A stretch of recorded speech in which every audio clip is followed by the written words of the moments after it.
नमस्ते मित्रों, अपने बात कर रहे थे पशु परिचय से संबंधित पार्ट बी पशुपालन। तो मित्रों, आज की क्लास रहेगी गाय से संबंधित, जहां से आपको प्रतियोगी परीक्षा में 3 या 4 प्रश्न देखने को मिलेंगे। कितने मिलेंगे? 3 या 4। जैसे एग्रीकल्चर सुपरवाइजर, उसमें 1 या 2 प्रश्न गाय से संबंधित होते हैं, लेकिन आपके प्रश्नों की संख्या 45 से 50। तो आपको ध्यान रखना है कितने प्रश्न आएंगे इस टॉपिक से। तो इस टॉपिक से प्रश्न आएंगे 3 या 4, इससे अधिक भी हो सकते हैं, 5 भी प्रश्न हो सकते हैं, लेकिन 3 या 4 ये तो फिक्स है। तो शुरुआत करते हैं आज की अपनी क्लास गाय। देखिए मित्रों, गाय का वैज्ञानिक नाम अगर हम बात करें तो देसी गाय का जो वैज्ञानिक नाम है वेरी इंपॉर्टेंट है, आपको अच्छे से याद रखना है, बोस इंडिकस। देसी गाय कह सकते हैं या फिर इसे कह सकते हैं भारतीय गाय। क्या कह सकते हैं? भारतीय गाय, देसी या भारतीय गाय। तो इसका वैज्ञानिक नाम पूछा जाएगा, तो वैज्ञानिक नाम क्या है? बोस इंडिकस। अन्य नामों की अगर हम बात करें तो ध्यान रखना, यूरोपीय देशों में इसे जेबू गाय कहते हैं, जबकि अमेरिका में इसे टी कप काऊ के नाम से जाना जाता है। तो यूरोपीय देशों में गाय को किस नाम से जाना जाता है? तो जेबू के नाम से जाना जाता है। जबकि अमेरिका में गाय को किस नाम से जाना जाता है? तो ध्यान रखना, टी कप काऊ के नाम से जाना जाता है। Very important. नेक्स्ट अगर हम बात करें तो वेरी इंपॉर्टेंट, यहाँ से प्रश्न पूछा जाता है कि गाय में गुणसूत्रों की संख्या। तो गाय में गुणसूत्रों की संख्या है 2n बराबर 60। अगर आपसे प्रश्न पूछे कि गाय में गुणसूत्रों की कुल संख्या तो कितनी रहेगी? 60 रहेगी। यह कई बार प्रतियोगी परीक्षा में पूछा जा चुका है कि गाय में गुणसूत्रों की संख्या है तो कितनी है? 2n बराबर 60। अगर आपसे पूछे देसी गाय में या भारतीय गाय में गुणसूत्रों की संख्या तो भी कितनी रहेगी? 60 रहेगी। अगर आपसे पूछे विदेशी गायों में गुणसूत्रों की संख्या तो 2n कितनी रहेगी? 50 रहेगी। और विदेशी जो गाय हैं इसका वैज्ञानिक नाम अगर आपसे पूछे तो क्या रहेगा? बोस टोर्टस। तो देसी गाय, भारतीय गाय का वैज्ञानिक नाम है बोस इंडिकस और विदेशी गाय का वैज्ञानिक नाम है बोस टोर्टस। ये ध्यान रखना है। लेकिन आपसे अगर पूछे भारत में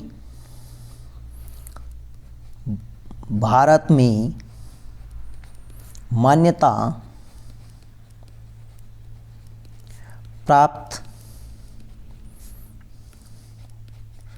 कुल नस्लें गाय की, तो कुल नस्लें मान्यता प्राप्त नस्लों की अगर हम बात करें तो वो कितनी रहेगी? 53 रहेगी। कितनी रहेगी? 53 रहेगी। लेकिन यह संख्या बदलती रहती है। एग्जाम से पहले अपने बात करेंगे 5 या 7 दिन पहले जितनी भी अपने बदली हुई नस्लें हैं तो इनकी संख्या में क्या हो जाएगा? परिवर्तन हो जाएगा। तो ये ध्यान रखना, भारत में गाय की मान्यता प्राप्त नस्लों की संख्या अगर पूछे तो कितनी रहेगी? 53। लेकिन ये एग्जाम से जस्ट 10 या 5 दिन पहले अपने 1, 2 या 3 मिनट की वीडियो बनाएंगे जिसमें आपको बता दी जाएगी कि मान्यता प्राप्त नस्लें वर्तमान में गाय की कितनी है। तब तक के आप ध्यान रखना, कुल कितनी है मान्यता प्राप्त नस्लें गाय की भारत में, तो वो है 53। नेक्स्ट अगर हम मित्रों बात करें तो गाय और भैंस के मध्य जो संकरण है, जो क्रॉस कराया जाता है वो क्या कहलाता है? तो वो कहलाता है कैटलो। गाय और भैंस के मध्य जो संकरण का कार्य होता है वो क्या कहलाता है? कैटलो कहलाता है। नेक्स्ट अगर हम बात करें गाय और भैंस के द्वारा चारा खाना की क्रिया क्या कहलाती है? जो चारा खाती है उस क्रिया को क्या कहते हैं? तो उसे कहते हैं ग्रेजिंग। उसे क्या कहते हैं? हम ग्रेजिंग कहते हैं। नेक्स्ट अगर हम बात करें गाय व भैंस की आवाज़, तो आवाज़ है उसे क्या कहते हैं? उसे कहते हैं बेलोइंग। उसे क्या कहते हैं? बेलोइंग। या इसे हम कह सकते हैं रंभाना। क्या कह सकते हैं? रंभाना। तो गाय भैंस में भैंस की आवाज़ या जो बोलने की जो आवाज़ है उसे क्या कहते हैं? तो उसे कहते हैं बेलोइंग या रंभाना। वेरी इंपॉर्टेंट है, अच्छे से आपको ध्यान रखना है, रंभाना या बेलोइंग। नेक्स्ट अगर हम बात करें तो गाय का नवजात शिशु या बछड़ा क्या कहलाता है? तो वो क्या कहलाता है? काफ। क्या कहलाएगा? काफ। जो गाय का युवा नर है उसे क्या कहते हैं? बुल काफ कहते हैं। जो नर है उसे क्या कहते हैं? बुल कहते हैं। लेकिन आपके लिए वेरी इंपॉर्टेंट है युवा नवजात, नवजात गाय का नवजात बछड़ा या शिशु, क्या कहलाता है? काफ कहलाता है। नेक्स्ट है वेरी वेरी इंपॉर्टेंट, युवा मादा। युवा मादा को क्या कहते हैं? हीफर कहते हैं। क्या कहते हैं? हीफर। और जो मादा है उसे क्या कहते हैं? उसे भैंस नहीं कहते हैं, सॉरी, उसे क्या कहते हैं? उसे गाय कहते हैं। उसे क्या कहते हैं? गाय कहते हैं। तो इसमें आपको दो याद रखना, एक तो नवजात शिशु, नवजात शिशु या बच्चा या बछड़ा या बछड़ी, उसे क्या कहते हैं? गाय में काफ कहते हैं। और जो युवा मादा है गाय में, उसे क्या कहते हैं? हीफर कहते हैं। नेक्स्ट आपको ध्यान रखना है निषेचन की क्रिया। गाय में निषेचन की क्रिया क्या कहलाती है? तो सर्विंग कहलाती है। वेरी वेरी इंपॉर्टेंट है, गाय में निषेचन की क्रिया सर्विंग कहलाती है। नेक्स्ट है वेरी वेरी इंपॉर्टेंट, गाय में ब्याने की क्रिया या बच्चा देने की क्रिया क्या कहलाती है? बच्चा देने की क्रिया या ब्याने की क्रिया क्या कहलाती है? वो काविंग कहलाती है। वेरी वेरी इंपॉर्टेंट है, यहाँ से एक प्रश्न पूछा जाता है कि गाय में ब्याने की क्रिया क्या कहलाती है, गाय में निषेचन की क्रिया क्या कहलाती है। या आपसे प्रश्न पूछा जाएगा कि सही मिलान कीजिए, सही मिलान कीजिए।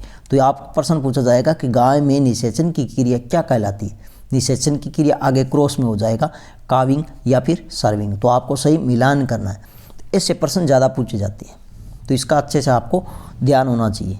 नेक्स्ट अगर हम बात करें मित्रों गाय की प्रमुख नस्लें, आपको अच्छे से नाम पता होना चाहिए कि गाय की कौन कौन सी प्रमुख नस्लें हैं। तो हम सर्वप्रथम हम बात करने वाले हैं गाय की दुधारू नस्लें। दुधारू नस्लें कौन कौन सी है जो केवल दूध देती है अच्छे से?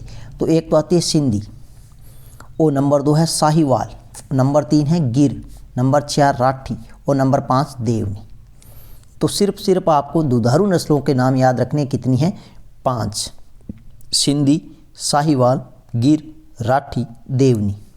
या फिर आप इसको ट्रिक से ध्यान रख सकते, जैसे सीसा, क्या लिखना है? सीसा गिरा दे, सीसा गिरा दे। तो सी से सिंधी, सा से साहिवाल, गी से गिर, रा से राठी, दे से देवनी। इससे आपको अच्छे से याद हो जाएगा सीसा गिरा दे, ये ध्यान रखना, सीसा गिरा दे। नेक्स्ट अगर हम बात करें तो गाय की प्रमुख भारवाहक नस्लें। भारवाहक नस्लें कौन कौन सी है? तो कांकरेज है, नागौरी है, मालवी है, खिल्लारी है, पंवार है, केन कथा, गंगतीरी, अमृत महल, आलमबद्दी, वेचूर, खेरीगढ़, कगायम, हल्लीकार, बरगूर। ये प्रमुख क्या रहेगी? भारवाहक नस्लें। लेकिन अपने प्रतियोगी परीक्षा राजस्थान की दृष्टि से देखें तो वो कौन कौन सी है? एक नंबर यहाँ पे कांकरेज आपको अच्छे से ध्यान रखना है, दूसरी नागौरी आपको अच्छे से ध्यान रखना है, और तीसरी मालवी, तीसरी मालवी, ये राजस्थान में पाई जाती है। तो इनका आपको अच्छे से ध्यान रखना है। कांकरेज है, नागौरी है, मालवी, ये कौन कौन सी नस्लें हैं? भारवाही नस्लें हैं। नेक्स्ट हमारे पास में है द्विप्रयोजनीय नस्लें। द्विप्रयोजनीय नस्ल अच्छा दूध भी देती है और साथ में कृषि कार्य भी अच्छा करती है, बोझ ढोने के काम में ली जाती है। वो कौन कौन सी नस्लें हैं? तो एक तो आती है हमारे पास में कांकरोज, तो इसको भी अपने क्या करना है? ध्यान रखना है। नंबर 2 है मेवाती, यह राजस्थान में है, तो इसका भी अपने ध्यान रखना है। उसके बाद में राठ, सीरी, डागी, हरियाणवी, यह भी अपने ध्यान रखना है, राजस्थान में पाई जाती है।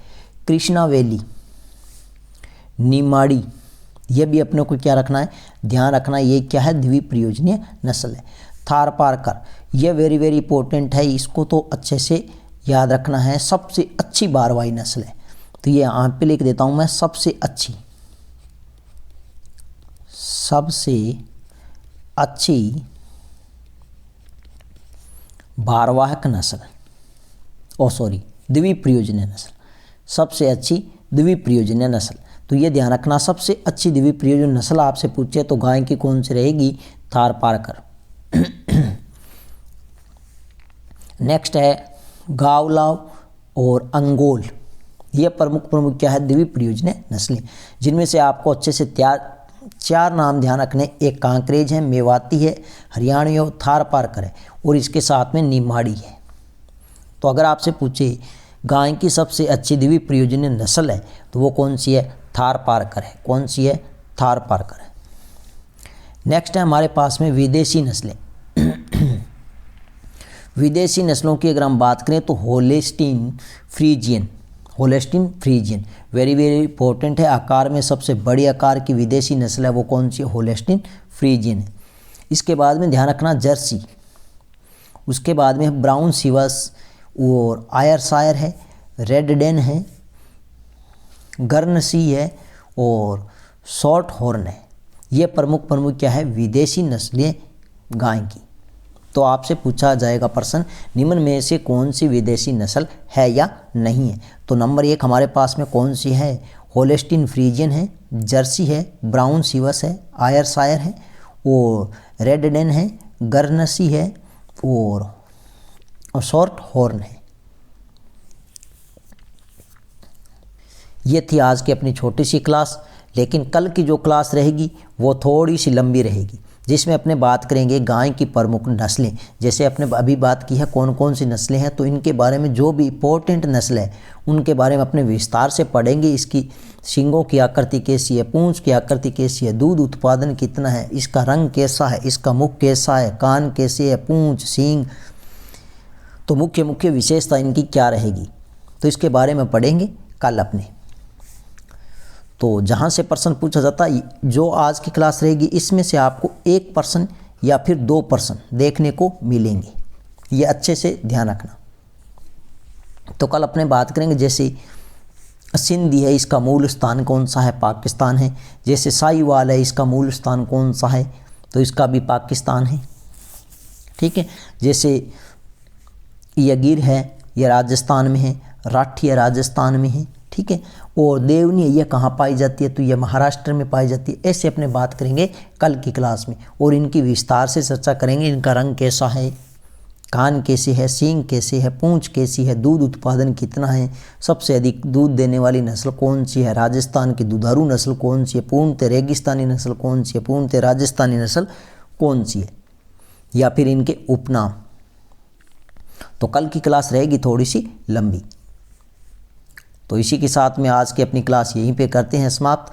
लेकिन अगर आपको वीडियो अच्छी लगे तो वीडियो को अधिक से अधिक लाइक करें, अपने भाई बंधुओं के साथ वीडियो को अधिक से अधिक शेयर करें और साथ में यूट्यूब चैनल को सब्सक्राइब करें। नेक्स्ट मिलते हैं एक नई वीडियो के साथ में, तब तक के लिए धन्यवाद।